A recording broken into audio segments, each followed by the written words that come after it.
everyone, it's Maria with Maria Tells a Story. Today I'm going to read a story. There aren't very many pictures, but I think you will like this story. So, my other channel that I used to tell these on was Still Dreaming Homestead. But I'm hoping to be able to download this one to Maria Tells a Story today. So, I'll just start.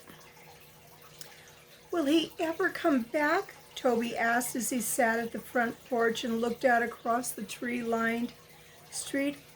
It's been a month. I miss him. Hard to tell, his father said with a sigh. Dogs sometimes do strange things like run away from perfectly good homes. Call of the wild, I guess. I did give him a good home, didn't I? The boy asked, his voice trembling slightly. I fed him a lot of his favorite foods, played with him each day after school, and even let him sleep on my bed, on my pillow. He'd curl up in a little ball and snore right in my ear. Toby paused as sudden tears stung his eyes. I thought he liked living here with me. I thought he was happy. I'm sure he was, Father said, slipping an arm around his son. But dogs are wild creatures at heart. And this is probably what he looked like when he was out riding his bike and calling for his dog, Patches, Patches. He looks mighty sad there. There's something deep inside of them that can sometimes lure them away from home, away from young boys who care for them and love them. Toby nodded slowly. Well, I'm not going to give up. No, sir. I'm going to take my bicycle and ride around the neighborhood each and every day. Maybe he'll see me and notice how sad I am without him.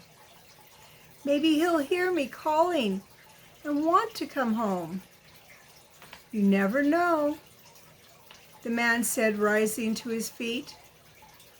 Anything is possible.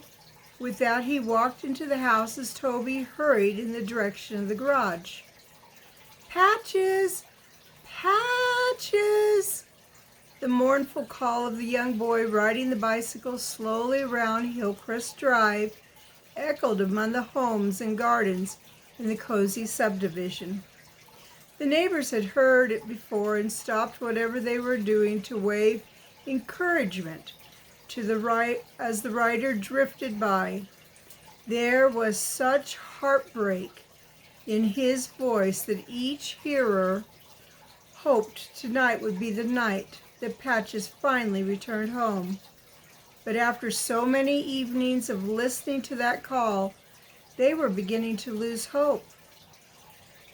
Patches seemed to have moved on for good. After an hour of fruitless searching, that means it wasn't doing any good, Toby noticed that the street lights were beginning to blink on, a signal designated by his parents that it was time for little boys on bicycles to come home. He coasted up the driveway and parked his trusty bike next to the car in the garage. But before he went inside for the night, he stood on the front porch and studied the shadows of the evening. Where was Patches? Why was he gone? Was he okay? Was he hurt? Would he ever come back? Turning towards the front door, the boy suddenly stiffened. What was that? A whimper? A bark?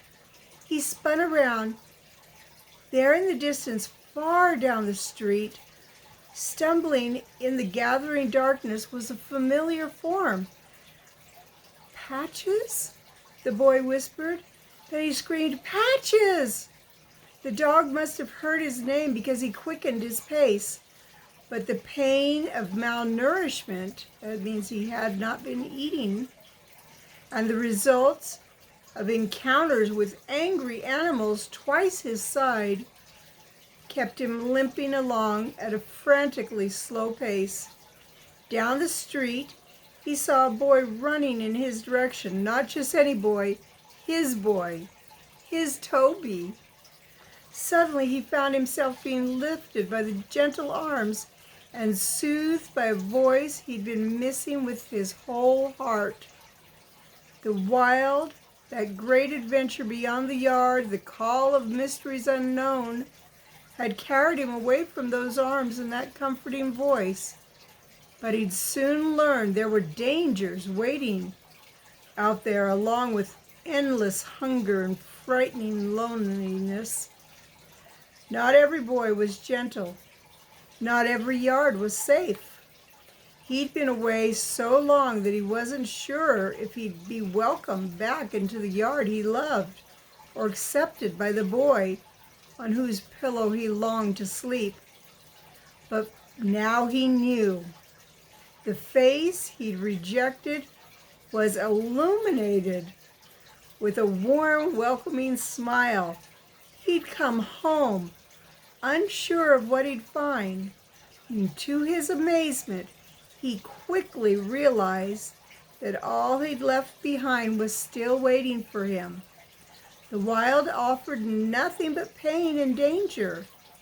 Here in the boy's arms, he knew he'd found all he needed in the whole wide world.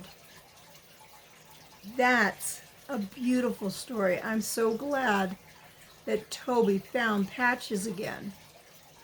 And that's sometimes how God feels when we move away from Him. He wants us to come back. He tries many ways to get us to come back, but it's up to us. Like if we've done something wrong, like when I've been mean to somebody and I've said something mean and harsh, I just need to ask that person to forgive me, and then I need to ask God to forgive me. And you know what? God is so happy because He wants me back. And He wants us back just as much as Toby wanted Patches. Well, I hope you liked this story, and I hope you have a good day or good night, depending what time you see this. And I will try to be back again tomorrow. All right, good night. God bless.